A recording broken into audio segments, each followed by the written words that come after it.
দস্যু অসুৰ আছিল আৰু সেই অসুৰজনে মহাদেৱৰ পৰা অমৰত্ব লাভ কৰি বলিয়ান হৈ পৰি আছিল আৰু সেই বীৰভদ্ৰ অসুৰ এনেকুৱা আছিল এই ধৰ্ম কৰ্মত সেই বীৰভদ্ৰৰ মুঠেই মন নাই যুদ্ধ বিগ্ৰহ কৰি সি ও বৰ ভাল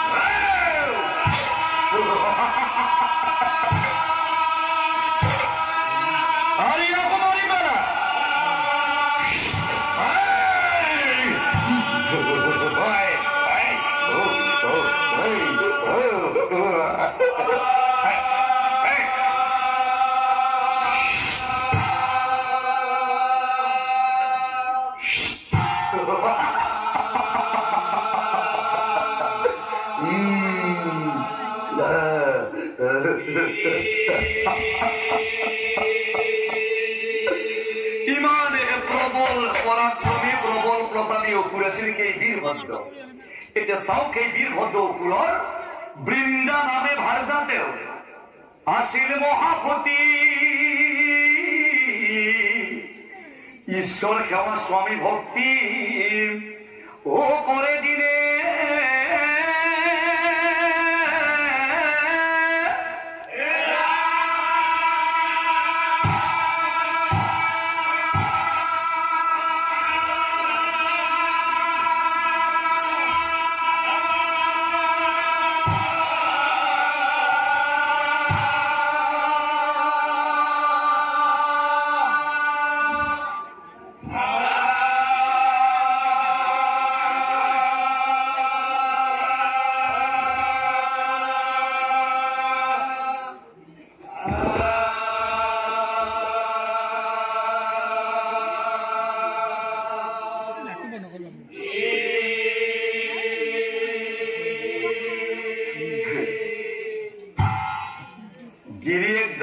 নাস্তিক অত্যাচাৰী হস্তাচাৰী কিন্তু ঘৈণীয়েকজনী মহাপতি এই বীৰভদ্ৰ আৰু বৃন্দাপতি তেওঁলোক গিৰিয়েক ঘৈণীয়েকৰ মাজত তেল পানীৰ দৰে পাৰ্থক্য আছিল গিৰিয়েকজন খুব নাস্তিক আনহাতে ঘৈণীয়েকজনীয়ে প্ৰতিদিনে প্ৰভু নাৰায়ণক পূজা কৰে ত্ৰিভুৱনৰ ভিতৰত আটাইতকৈ বেয়া পোৱা ভগৱানটো আছিল বীৰভদ্ৰৰ বাকে নাৰায়ণ যিজন নাৰায়ণক ঘৈণীয়েকজনী উঠোতে বহুতে পূজা অৰ্চনা কৰে কিন্তু তাৎপৰ্যপূৰ্ণ কথা এইটোৱেই আছিল বৃন্দাৰ সমান সতী নাই এই ত্ৰিভুৱন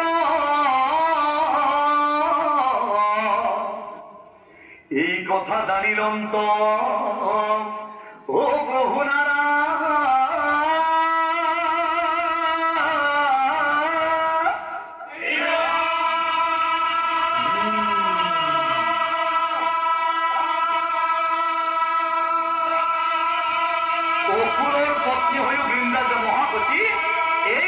বৈকুণ্ঠত থাকি নাৰায়ণে গম পাই গল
বৃন্দাই ৰাতিপুৱা সোনকালে শুইছে।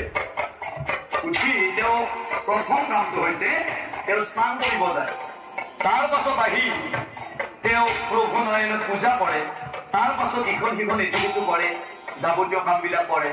তাৰ পাছত তেওঁ স্বামী সেৱা, স্বামী ভক্তি কৰে। বৃন্দাই কেতিয়াবা কেতিয়াবা আজৰি সময়ত মনে মনে ভাবে,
মহাপতি এই কথাটো বৈকুণ্ঠত থাকি নাৰায়ণে গম পাই গল।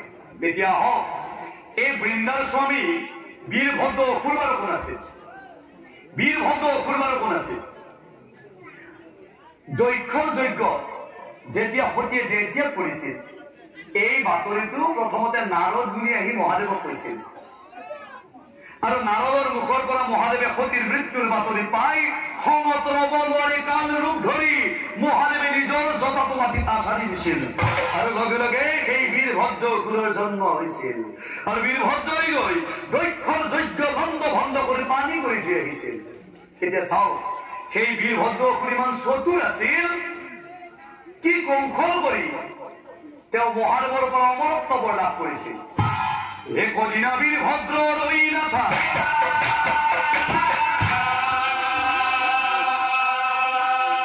অৰণ্যৰ মাজত প্ৰৱেশ কৰি একমনে মহাদেৱ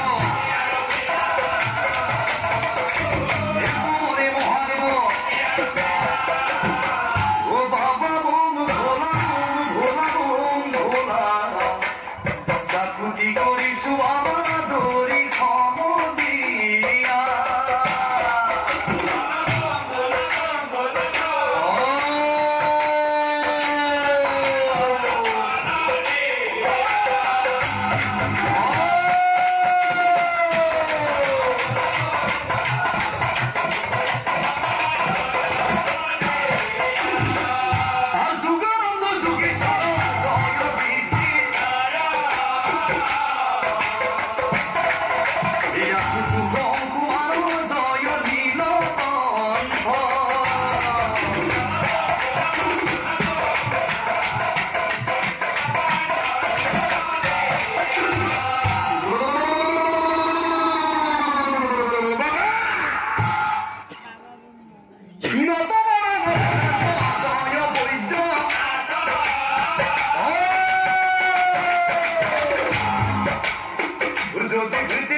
ধ্যান কৰি এনেকৈ 12 বছৰ ও পাৰ হৈ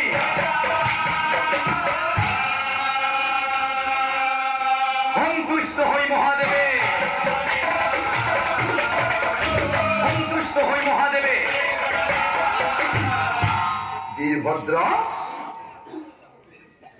বীৰভদ্ৰ ওই উঠা উঠা বীৰভদ্ৰ চকু মেলি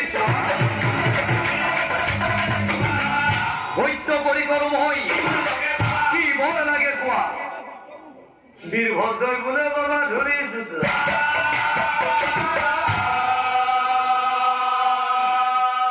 হে বাবা ভোলানাথ তোমাক ধ্যান কৰি মোৰ 12 বছৰ কেনেকৈ অতিবাহিত হৈ গ'ল মই নিজেই নাজানো বিপদৰ সময়ত মই তোমাক লগ দিছিলো মোৰ দুখ বুজি মোক এনেকুৱা এটা বৰ তুমি প্ৰদান কৰা কোনো স্থানে কোনো কালে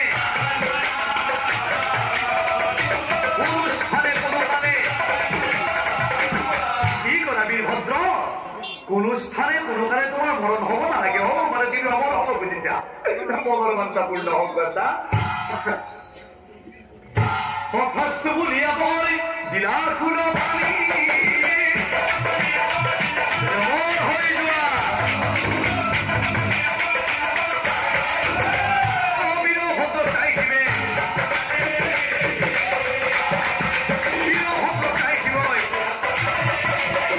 শিৱই বোলে বীৰভদ্ৰ খুৰা হাবচন কোনো স্থানে কোনো কালে তোমাৰ নহৈব মৰণ কোনো স্থানে কোনো কালে তোমাৰ নহৈব মৰণ আজিৰ পৰা তোমাৰ নাম হওক জলন্ধৰ আজিৰ পৰা তোমাৰ নাম হওক জলন্ধৰ শিৱে বোলে জলন্ধৰ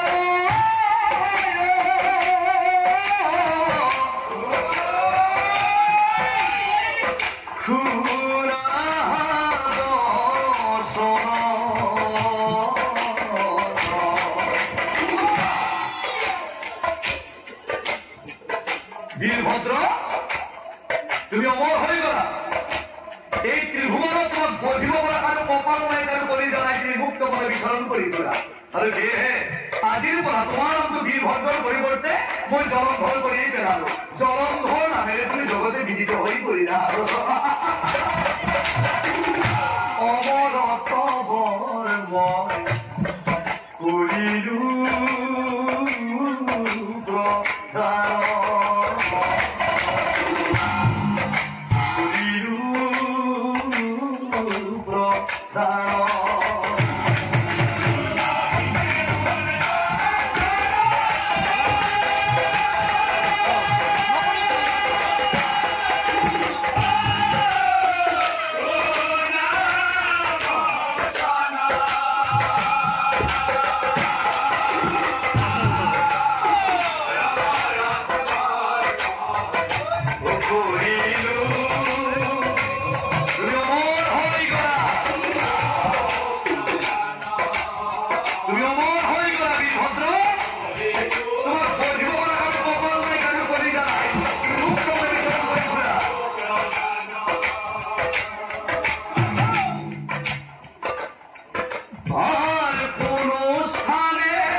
বীৰভদ্ৰ তোমাৰ মৰণ নাই তুমি অমৰ হৈ গলা সেইদিনাহে তোমাৰ মৰণ মিলিব যিদিনাই তোমাৰ মৰমৰ ভাল জাবিন্দাৰ সতীত্ব হৰণ হইব যিদিনাই তোমাৰ ভাল জাবিন্দাৰ সতীত্ব হৰণ হইব সেইদিনাই তোমাৰ কিন্তু মিলিব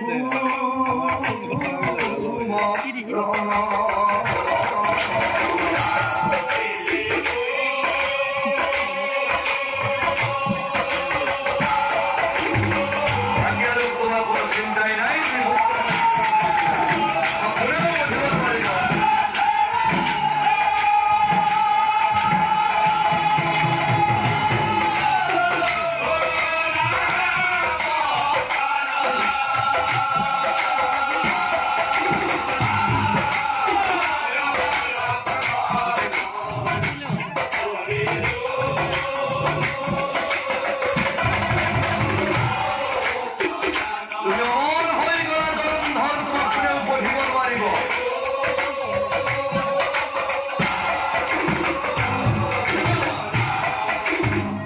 ও বৰপাই জলন্ধৰ আনন্দ মিয়া,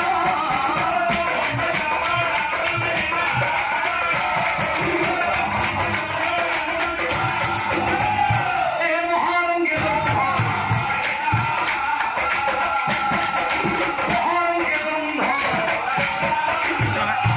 মহারঙ্গে জলন্ধর গৃহ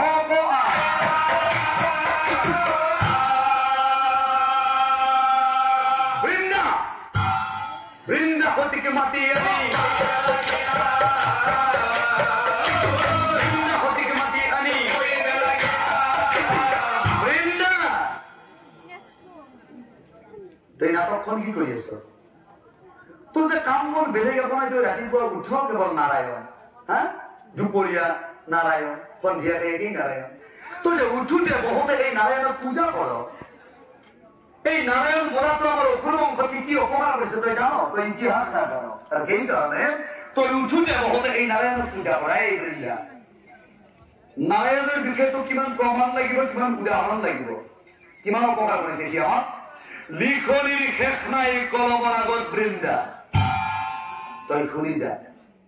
আমাৰ বংশৰ এই ৰম্ভাসুৰক বধ কৰে, সেই নাৰায়ণৰ ইংগিত যতনে বগৰ। তই জান এই যে মহিষাসুৰ যে মোৰ ভাই আছিল, আৰু সেই মহিষাসুৰক সেই নাৰায়ণৰ ইংগিততে মহিষাসুৰক দুৰ্গা দেৱীৰ অপৰিধানীৰ মহিষাসুৰক দুৰ্গা দেৱীৰ অপৰিধানীৰ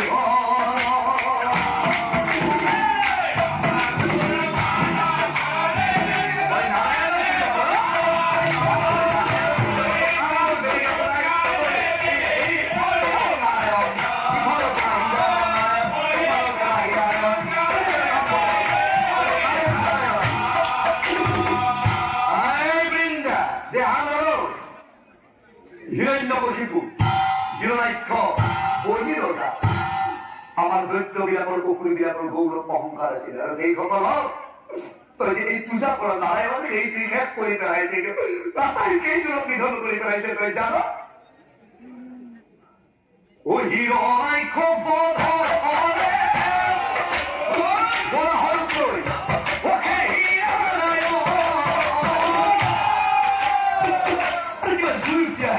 এই নাৰায়ণ বুঢ়াটোৱে তাৰ নিজৰ স্বাৰ্থ সিদ্ধিৰ বাবে আমাৰ দেৱদৈত্যৰ মাজত কাজিয়া লগাই দি বাসুকী নাগক ৰচি কৰি মন্দৰগিৰি পৰ্বতৰ মাত্ৰাকে এইটো কৰিছিল। ইয়াৰ নামটো কি আছিল? আগৰ বংশ। আৰু আমি যেতিয়া দেৱদৈত্যই আগৰ বংশ কৰিছিলো, তেতিয়া ঠিক কৰি আই লক্ষীৰ উৎপত্তি হৈছিল। মেলামুখ মেলাই থাকিল, চিমচিয়া লক্ষীক দেখা পাইছো সেই নাৰায়ণ বুঢ়াটোৱে লক্ষীক বিয়া কৰাইছিল সেই নাৰায়ণ।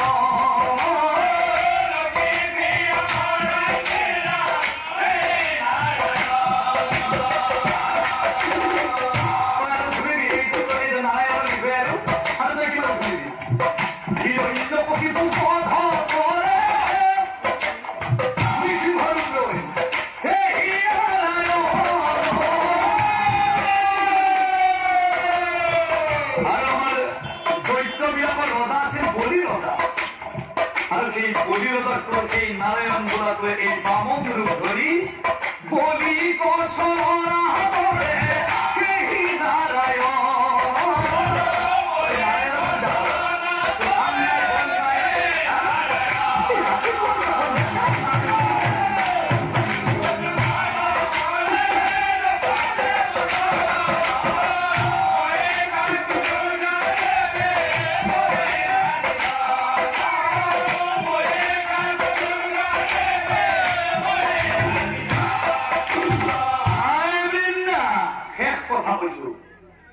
আজিৰ পৰা তই নাৰায়ণৰ নাম তই আৰু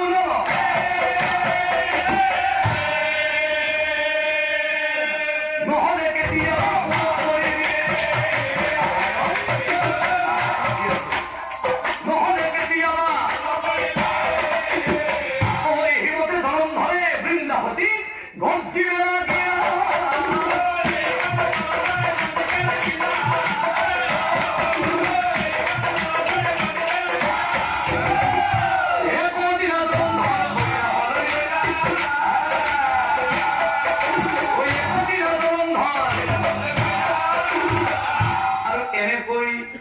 পত্নীজনী নানা তিৰস্কাৰ অৰ্থনা গাড়ী বাঢ়ি উঠি এদিনাখন অৱসৰ বিনোদনৰ বাবে মানে মনৰ শান্তি ল'বলৈ জলন্ধৰপুৰ অকলশৰে পৰিলাস কৰিব লাগিব।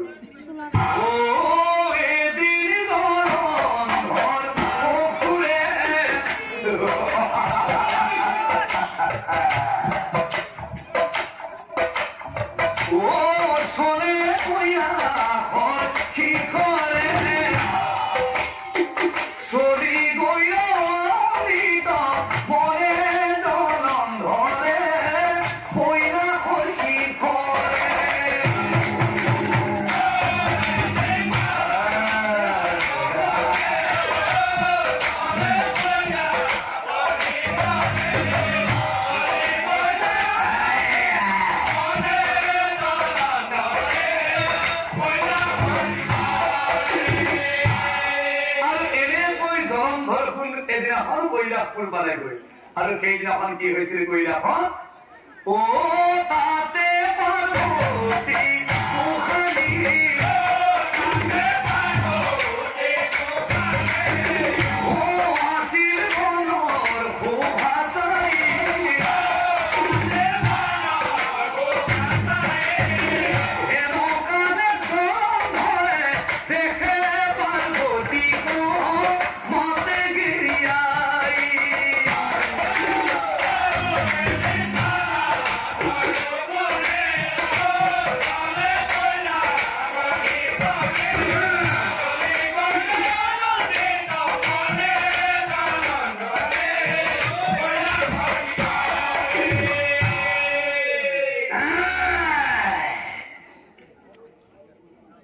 সুন্দরী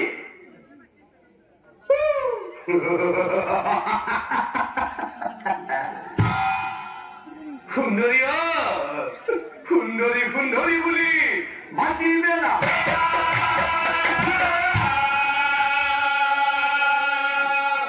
মহাদেবর পত্নী বুলি কি না জানি না মহাদেবর পত্নী বুলি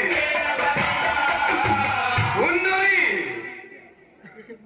ঘৰত নাম কি একেবাৰে নতুন নতুন লাগিছে ও তুমি কুন্দুৰনি গাঁৱৰে নুপহি কোৱাচোন তোমাৰ তুমি কোৱাচোন তোমাৰ গাঁৱৰে নাম কি তোমাকে বিচাৰি যাওঁ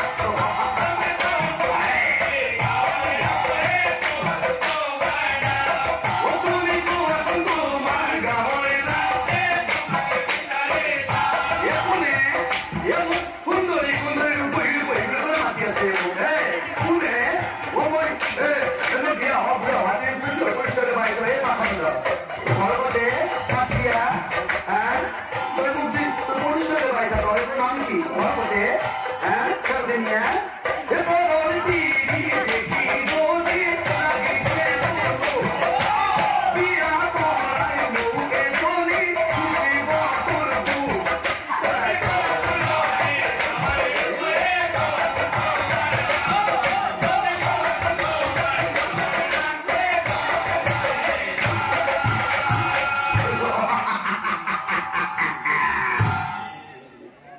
মইনা এইমাত্ৰ যে কলা বিয়া কৰাইলো এজনী কাৰ বিয়া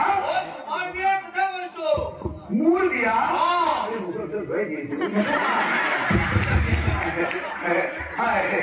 বিয়া কাৰ মোৰ বিয়া একো নাই বিয়া বুলি কোৱাৰ লগে লগে মনটো কিবা ৰঞ্জিত ৰঞ্জিত আহে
বিয়া কৰিছে দিয়া অকণমান পাতা দিয়া পানী মুখে দিয়া হেন পানী তই এইবাৰ অকণমান আগুৱাই গৈ তই বিয়া কৰি ঘৰত থাকি দিম বুলি কলি পাখণ্ড দুটা ছোৱালী আছে মোৰ জাননী নাজানো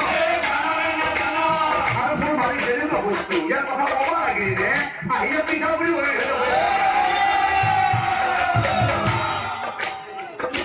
কিন্তু আমাৰ তেওঁ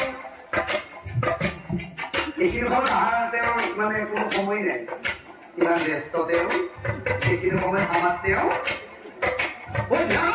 আছে তেওঁ এতিয়াই আহিব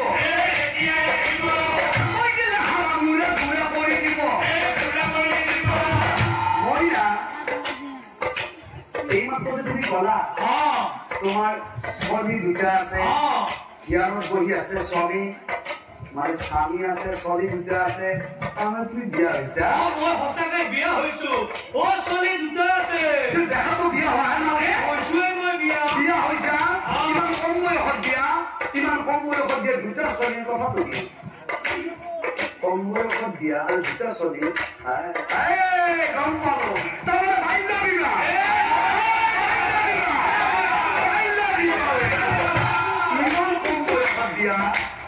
মই তুমি বিয়া কৰিব পাৰিছা মাত্ৰ আৰু ছোৱালী মাত্ৰ তুমি যদি মোটামুটি 80 মান যদি বিয়া হৈছা তোমাৰ ছোৱালী যদি মোটামুটি 140টাতকৈ ওপৰত আছে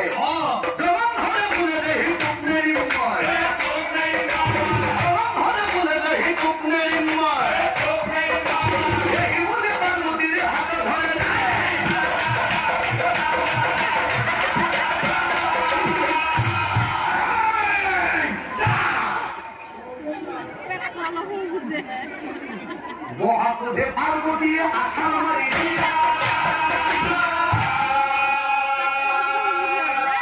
জনম ধৰ সাহিব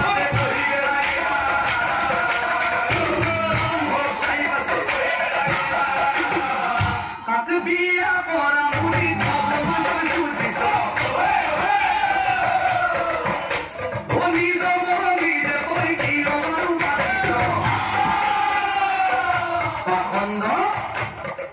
চিনি পোৱা নাই দে আচৰণ জনাই মনত ৰাখিব হেমন্ত জীয়ৰী মোৰ নাম পাৰ্বতী স্বামী মোৰ মহাদেৱ কৈলাসপতি ভালে ভালে কৈছো মই আঁতৰি যা তই তই জ্বৰ পৰা আহিব তই যা কি মস্ত নহয় আঁতৰি যা তই তুমি আছা মোক বিয়া কৰা দিদা জীৱন মাৰিব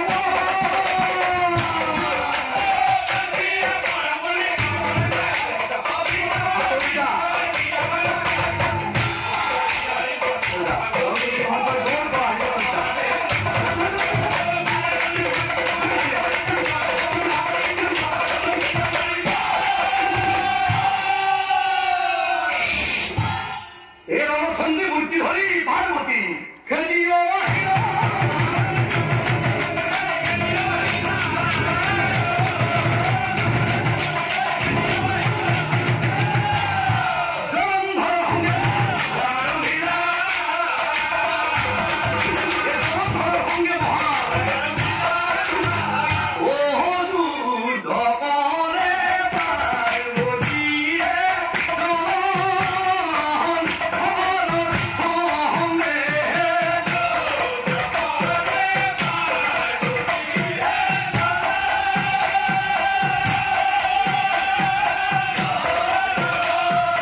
তই কি কৈ আছিলি অলপ আগতে?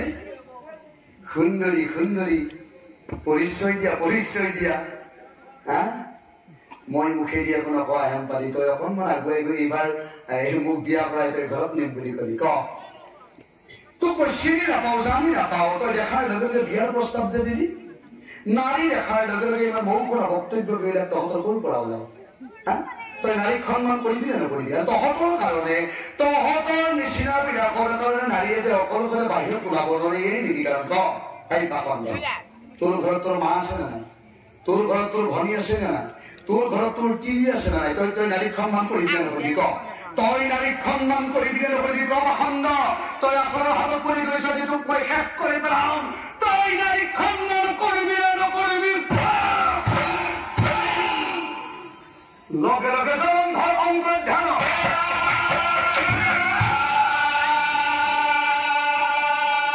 কি উপায় কৰে পাৰ্বতী,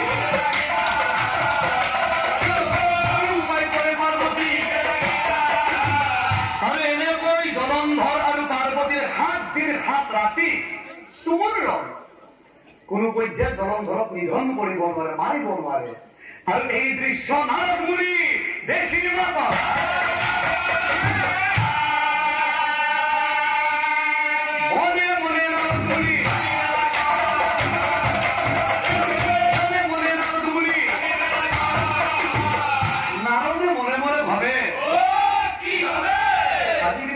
কাছে বলি গেছি জলন্ধর আর পার্বতী ও আজ খেলা কিন্তু আজ খেলা কিন্তু খবর সবাই হয় এই কথা মহাদেব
তই মোৰ পাৰ্বতীৰ লগত যুদ্ধ কৰিব সাহস কৰিছ?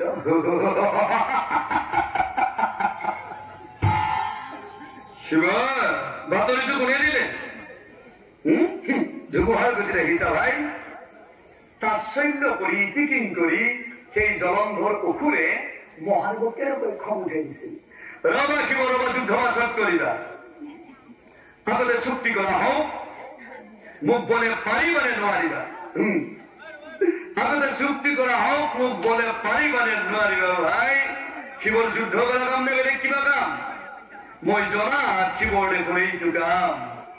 শিৱই শিৱই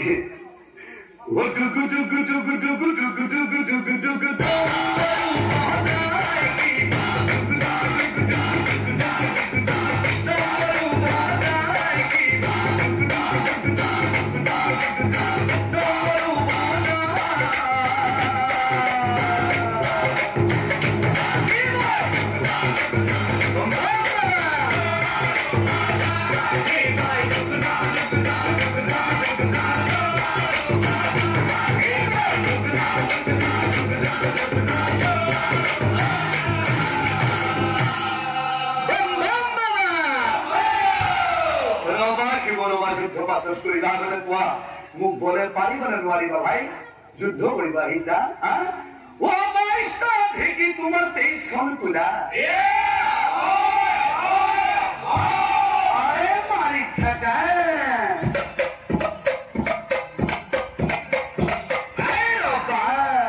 পুতিকে দি দিয়া।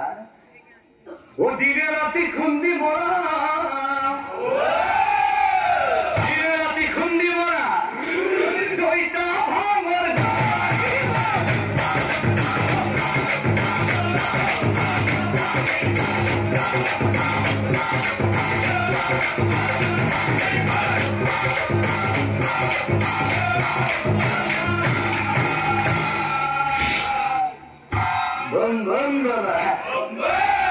যুদ্ধ পাছত কৰিবা বাবা। যুদ্ধ কৰাৰ আগত মোৰ ঘৰে এক শ্বট মাৰিব না বাবা। ৰবা কিব ৰবা ৰবা, যুদ্ধ কৰিব আহিছা? মোক বলে মাৰিবা তুমি? পিন্ধিবলৈ কাপোৰ নাই, পিন্ধা বাঘৰ চাও। তোমাতকৈ মই দেখোন, তোমাতকৈ মই দেখোন বহু গুণে ভাল।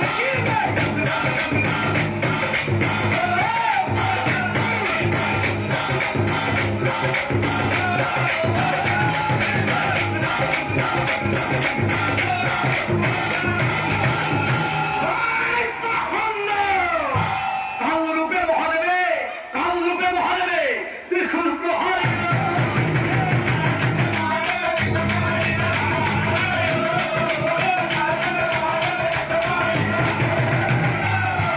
সেই ত্ৰিশূল ধৰি দুনিয়া পেলাই, সেই ত্ৰিশূল ধৰে মহাদেৱৰ ত্ৰিশূল পাত জলন্ধৰ কৰি গিলি পেলালে। উপায়ন্তৰ হৈ দেৱাদিদেৱ মহাদেৱে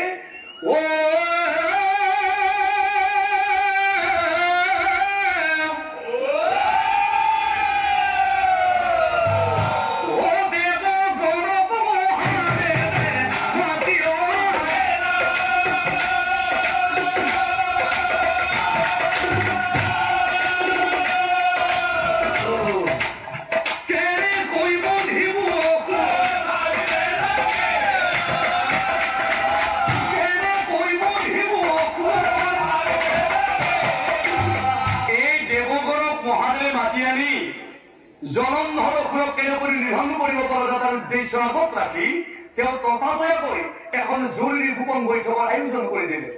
ব্ৰহ্মাই বোলে দেৱগণ চিন্তা নকৰ, তোমালোকে ভয় খাইছে নেকি? একদম ঢিলাই নিদিবা, কিন্তু নিজক বচাই চলিবা। এই জলন্ধৰ বহুত মায়া জানে, ই কোন মুহূৰ্তত আক্ৰমণ কৰিব পাৰে একো ঠিকনা নাই। কিন্তু আমি ইয়াত কিন্তু সময়বিলাক অপচয় কৰি অকণমান লাভ নাই। ইয়াৰ উপায়টো হইব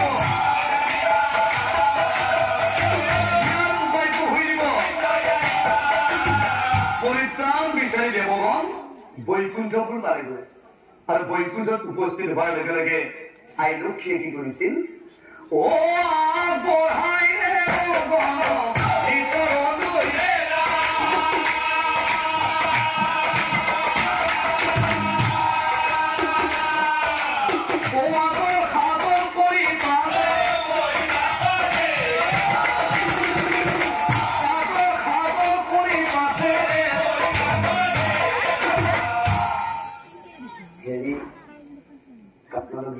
সময়ত আহিছে আমাৰ ক্ষেত্ৰৰ কিবা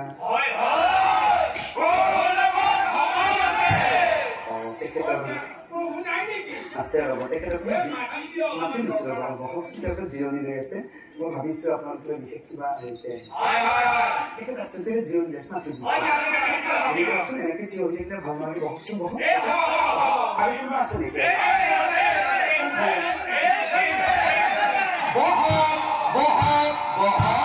বহিবলৈ আনি দিলা আই লক্ষ্মীয়ে বিচিত্ৰ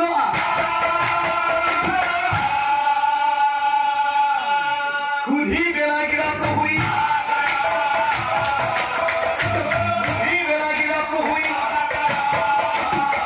আৰু আগমনৰ বতৰা প্ৰভু নাৰায়ণে দেৱগণক খুজিলে আৰু তেতিয়া ৩৩ কোটি সেই দেৱগণে নাৰায়ণক প্ৰণাম কৰি ক'লে হে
আৰু কৈছিল হে দেৱাদিদেৱ মহাদেৱ, উপায় নাপায় প্ৰভু আমি ইয়ালৈ আহিলো বুলি যে কলা, তুমিয়েই জানো সেই বীৰভদ্ৰ অসুৰক বৰ প্ৰদান কৰা নাছিলা যে কোনো স্থানে কোনো কালে তোমাৰ নহৈব মৰণ, আজিৰ পৰা তোমাৰ নাম হওক জলন্ধৰ বুলি দেখো তুমিয়েই বৰ প্ৰদান কৰিছিলা।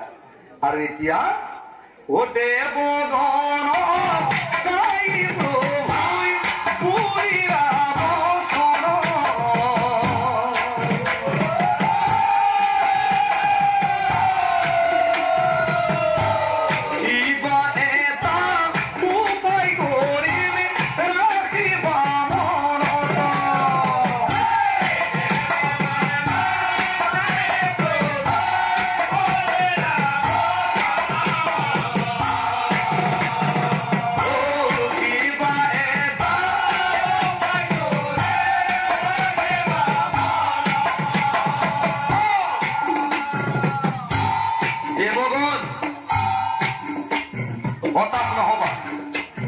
বিপদত ধৈৰ্য ধৰাটো জ্ঞানীৰ কাম। উৎফুল্লিত হৈ থাকিলেও কোনো সিদ্ধান্ত নলবা, আৰু ক্ৰোধান্বিত হৈ থাকিলেও কোনো সিদ্ধান্ত উপনীত নহবা। কিয়নো এন্ধাৰ যিমানেই গভীৰ হৈ আহিব, প্ৰভাতী কোনো সিমান সোনকালে উদয় হব। চিন্তাৰ আহি প্ৰয়োজন।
দেৱাদিদেৱ মহাদেৱে ত্ৰিশূল প্ৰহাৰ কৰিলে।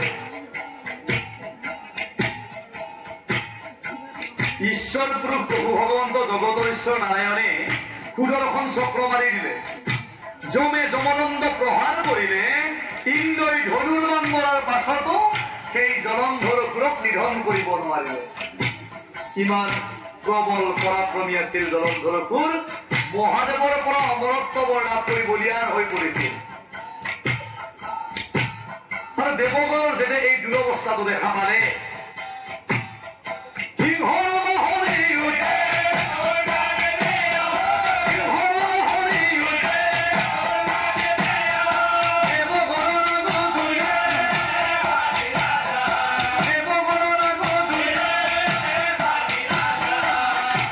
দেৱগণৰ অথন্তৰ দেখা পাই দুৰ্গতিনাখিনি দুৰ্গা আহি উপস্থিত হ'ল। দুৰ্গাক দেখি দেৱগণে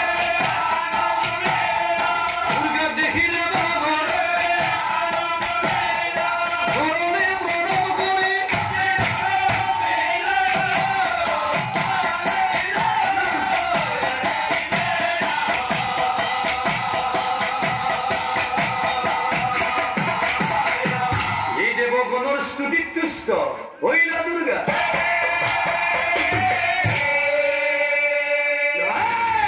শক্তি পাইলে লাগে শক্তি পাই যাব। তাৰ পাছত দেবগণ ৰই নাথা জলন্ধৰ সঙ্গে পুনৰ যুদ্ধ আৰম্ভিলা। জলন্ধৰ সঙ্গে পুনৰ এইবাৰ 12 দিন 12 ৰাতি 12 দিন 12 ৰাতি তুমুল সংঘৰ্ষ। কি দেখোন যোগাই দিয়কে আৰম্ভণি মাতৃ আৰু ঘৰত চুপুনে চুপুনে নামাৰি ফুৰি আহিছে ইয়াতে 12 দিন 12 ৰাতি এইখিনি আপুনি এইবাৰ 12 দিন 12 ৰাতি তুমুল সংঘৰ্ষ। এফালে জলন্ধৰপুৰ অকলে, আনফালে 33 কোটি দেৱতা। এজন জলন্ধৰ অসুৰে 33 কোটি দেৱতাক কসমছ দেখুৱাই দিছে। নাৰায়ণৰ সন্মুখত দেৱগণক জলন্ধৰ অসুৰে চেদেলি ভেদেলি কৰি দিছে। আৰু যেতিয়া প্ৰভু নাৰায়ণে নিজে স্বচক্ষুৰে এই দৃশ্য তেখেতে নিজেই দেখিলে, এতিয়া নাৰায়ণে ভাবিলে এতিয়া উপায় কি কৰা যায়। নাৰায়ণে ভাবিলে এতিয়া উপায়টো কি কৰা যায়। আমাৰ যে এই অসুখ বিসুখ বিলাক হৈ থাকিলে আমি যদি ডাক্তৰ বিলাকৰ ওচৰলৈ যাওঁ, ডাক্তৰ বিলাকে একে চাতে একেবাৰে কাৰা ঔষধটো লিখি নিদিয়ে, অকণমান হেৰিটো দিয়ে। যেতিয়া ভাল নহয় দ্বিতীয়বাৰ গ'লে একদম পুৰা কাৰাটো দিয়ে নে।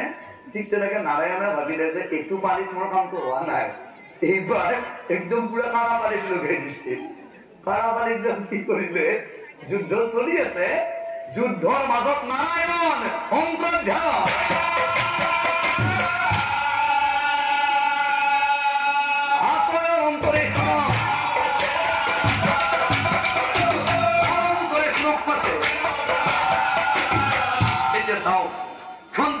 নাৰায়ণে দেৱগণক কৈ থকা নাছিল, হে দেৱগণ, যুদ্ধৰ মাজত কোনেও কিন্তু নকৰিব পলায়ন, নিধন কৰিম জলন্ধৰক ৰাখিবা মনত বুলি নাৰায়ণক কোৱা নাছিল প্ৰথমতে। এতিয়া যুদ্ধ চলি থকাৰ মাজতে প্ৰথমতে কোন অন্তৰ্ধান হৈ গল, নাৰায়ণ, তেওঁৱে পলায়ন হৈ গল। এতিয়া চাওক, এই যে দস্যুক নিধন কৰাৰ নিমিত্তে, অসুৰক বিনাশ কৰাৰ নিমিত্তে অনন্ত কৌটি ব্ৰহ্মাণ্ডৰ হৰি অধিকাৰী প্ৰভু নাৰায়ণে সেই মুহূৰ্তত কি পন্থা তেওঁ হাতত লবলগীয়া হৈ গৈছিল।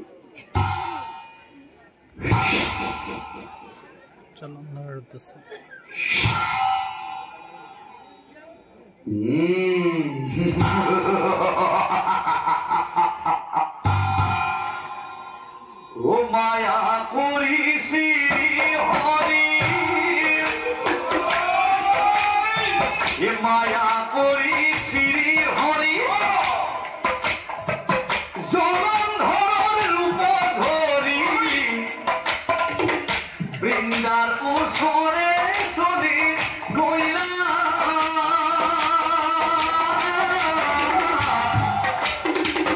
বৃন্দা ক'ত আছা তুমি? মই মনত কৰি আছো, বহুদিন তোমাক দেখা পোৱা নাই, সেইকাৰণে যুদ্ধ ক্ষেত্ৰৰ পৰা বাহিৰে বাহিৰে তোমাক চাওঁ বুলি আহিছো। নকৰো সফল যুদ্ধ, তুমি ক'ত আছা বেগতে ওলাই আহা বৃন্দা। ও আহা প্ৰাণেশ্বৰী, এবাৰ কোলে কৰি পুৰা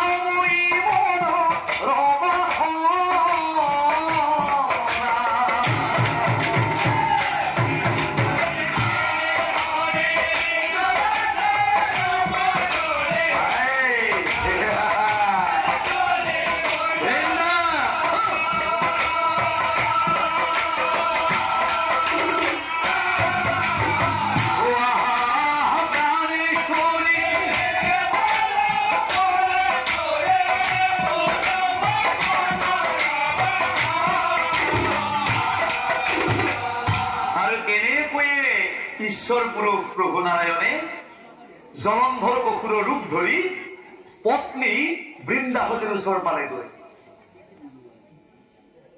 মায়া পৰে নাৰায়ণে নাজানিলা বৃন্দায়ে ও স্বামী বুলি ভাবে মনে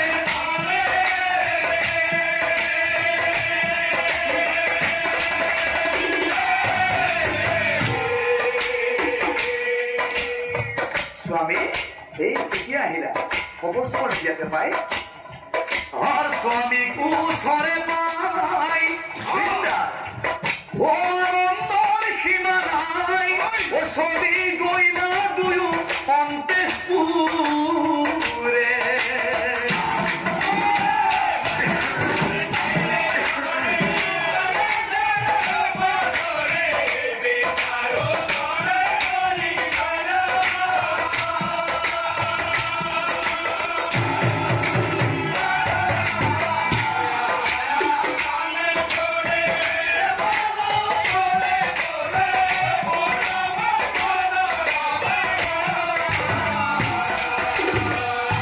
স্বামী বুলি ভাবি বৃন্দাবতীর আনন্দমী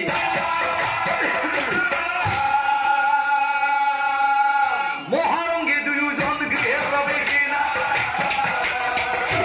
মহারঙ্গে দুজন বাস করে প্রভুই বৃন্দারণ গত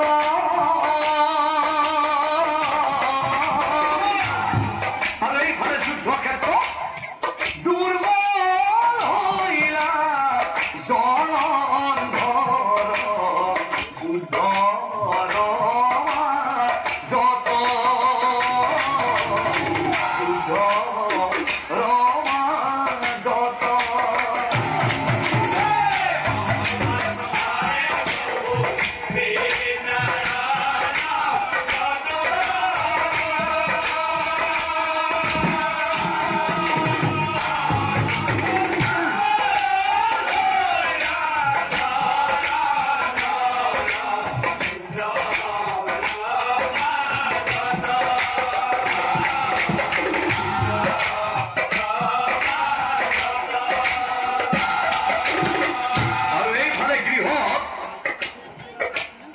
পত্নী বৃন্দাবতীত হরণ হওয়ার লগে লগে যুদ্ধ করে থকা প্রবল প্রতাপী জলন্ধর অসুর যুদ্ধক্ষেত্ৰত দুৰ্বল হৈ গল, অবল হৈ গল, যুদ্ধ কৰিব নোৱাৰা হৈ গল।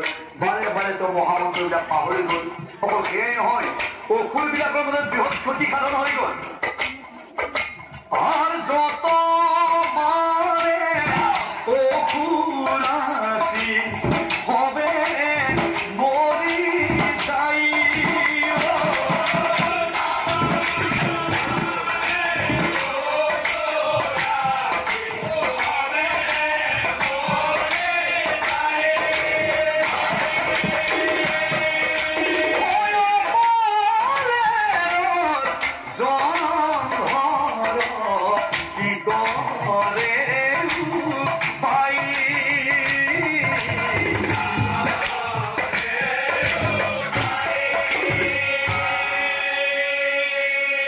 যুদ্ধ কৰি জলন্ধৰ ভাগৰিব আৰ দূৰৰ পৰাই প্রভু নারায়ণে দুর্গা দেবীক ইঙ্গিত দিলে। নারায়ণের ইঙ্গিত বুঝি পেয়ে দুর্গতি নেখিনি দুর্গায় কি করিলে ওই খড়গল দুর্গা দেবী মুন্ডাদি খড়গল দুর্গা দেবী তার পাছত সেই জলন্ধরের ছিন্ন মুন্ড দুর্গায় কি করিলে ও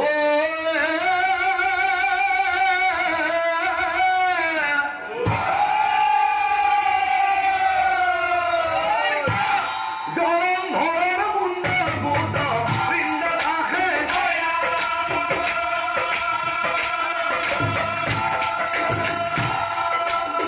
জলন্ধরের সেই ছিন্ন মুন্ড দুর্গা দেবীয়ে পত্নী বৃন্দার সঙ্গে পৌঁছে দিলা। তাকে দেখি বৃন্দাবতী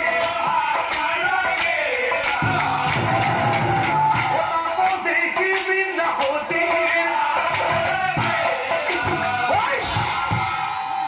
কোন তুমি একটু তুমি কোন হওয়া? তুমি দেখোন মোৰ স্বামী হওয়া, কিন্তু এইজন আহি কোন ওলাল? এইজন তোমাৰ স্বামী, দুইজন খাইলা একে নিচিনা। হে প্ৰভু ভগৱান, কোনজন আচল স্বামী মই চিনিব নোৱাৰো। এই মুহূৰ্তত প্ৰভু মই কি উপায় কৰো? ও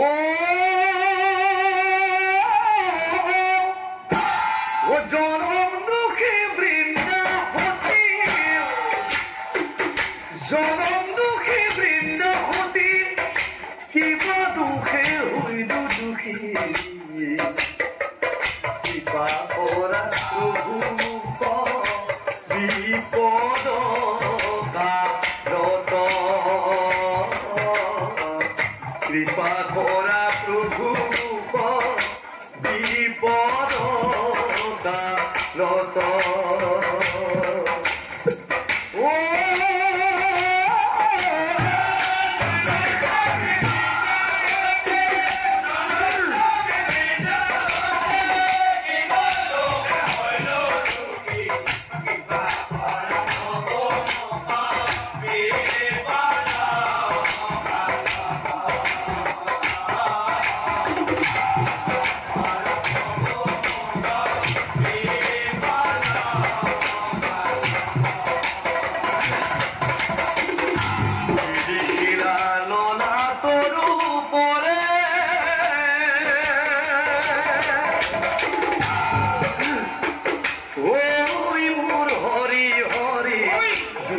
স্বামী দেখিলো মই কিয়বে পুৰে,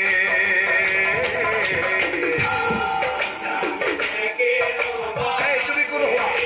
তুমি কোন হওয়া? তুমি দেখো মোৰ স্বামী হয়, কিন্তু এইজন আহি কোন ওলাল? এইজন দেখো মোৰ স্বামী।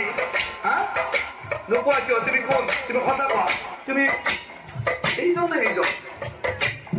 দুইজন খাইলা একে নিচিনা। ও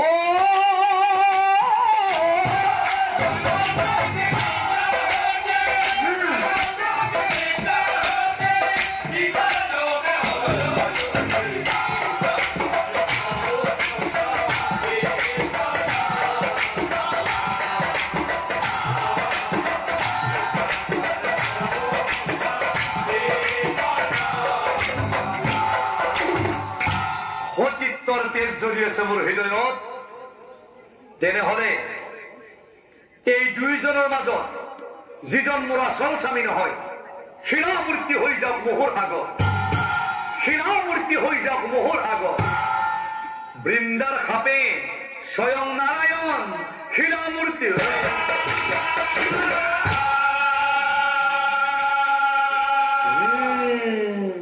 সেইজনে যে নাৰায়ণ, বৃন্দাই নাজানিলা সেইজনে যে নাৰায়ণ। আৰু এই দৃশ্য নাৰদ মুনি দেখি নাপায়। লক্ষ্মী দেৱীৰ আগত গৈ লক্ষ্মী দেৱীৰ আগত গৈ এই কথা শুনি লক্ষ্মী দেৱীৰ হৈ নাথা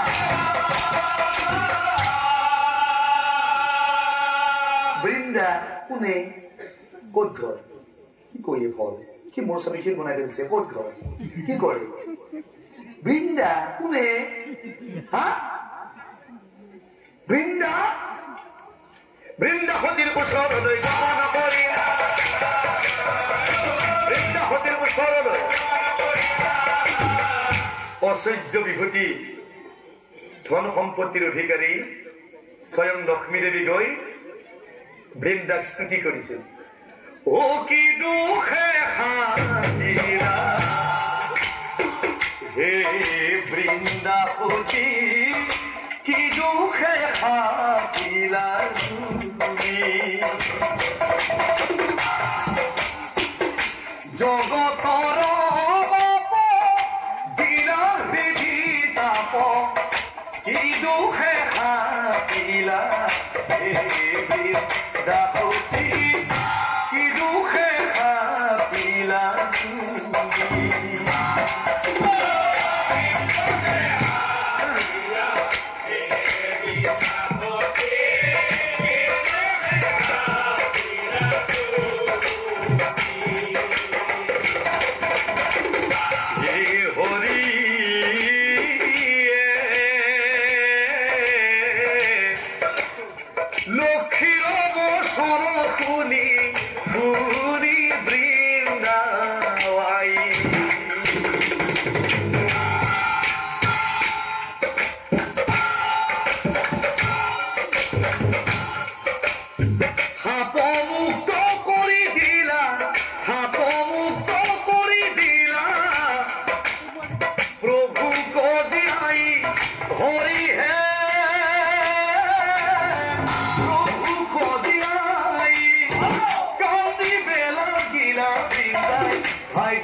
ভাগ্য কজিয়া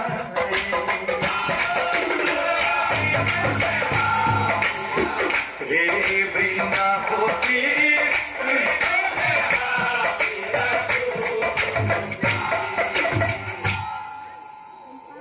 স্বয়ং নাৰায়ণকে খাপ দিয়া বুলি গম পাই বৃন্দাই নিজকে খুব অপৰাধী অনুভৱ কৰিছিল। কান্দি কান্দি নাৰায়ণক কৈছে, হে প্ৰভু নাৰায়ণ, স্বামীৰ গালি খপৰি খাই প্ৰতিটো মুহূৰ্ততে আপোনাৰ পূজা কৰিছিল, আৰু সেইজন ভগৱানক মই নিজে খাপ দি শিল বনাই পেলালো। মোৰ সমান মহাপাপী আৰু কোনো নাই প্ৰভু। কিন্তু এটা কথা ঠিক, আজিৰ পৰা মই তোমাক আৰু পূজা অৰ্চনা কৰিব নোৱাৰিম, কাৰণ মইতো জীয়াই নাথাকো। মোৰ স্বামীয়ে দিয়ে যদি মই থাকি কৰিম কি? কান্দি কান্দি বৃন্দাবতী সীতা সংসাৰ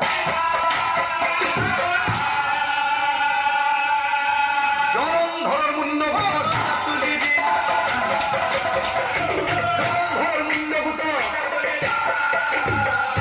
দব্দ কৰি সীতাৰ জুই জ্বলিয়া উঠে।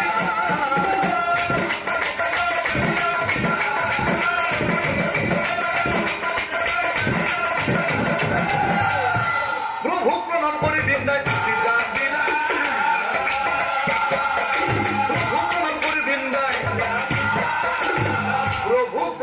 বৃন্দাবতী অবনীত জাপ দিলা। স্বামীৰ লগতে বৃন্দাও সেই জ্বলন্ত চিতাত পৰি ভস্ম হৈ গল। এই মতে কত বছৰ পাৰ হৈ আৰু বহু বছৰ বিৰতিৰ মূৰত সেই সীতা ভস্মৰ মাজৰ পৰা সুন্দৰ বৃক্ষ পুলি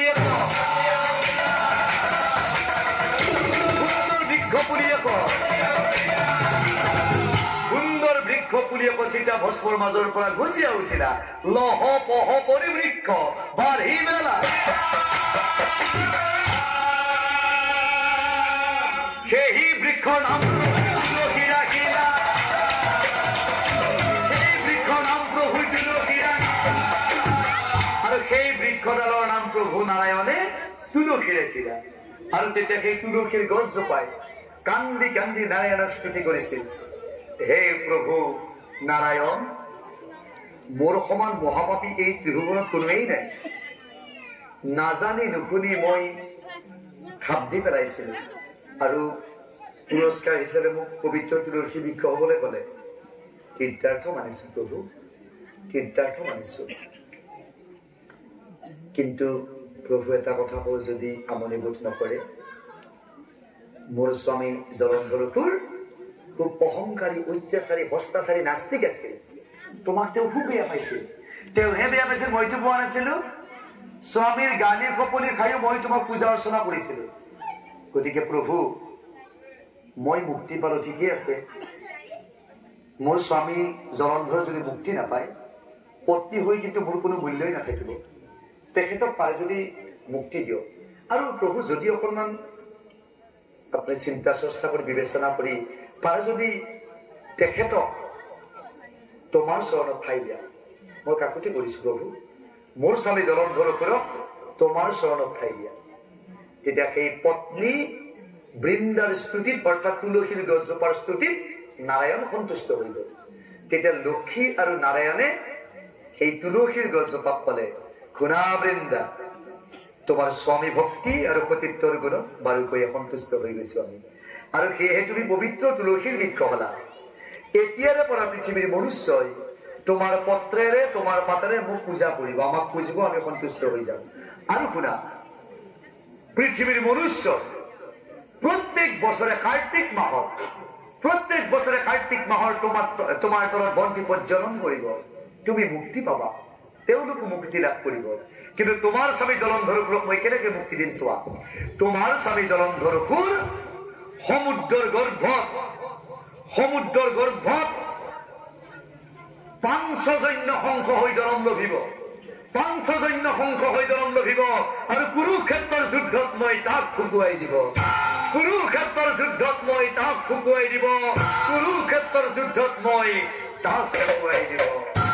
হৰে হিমতে নাৰায়ণে কহিবে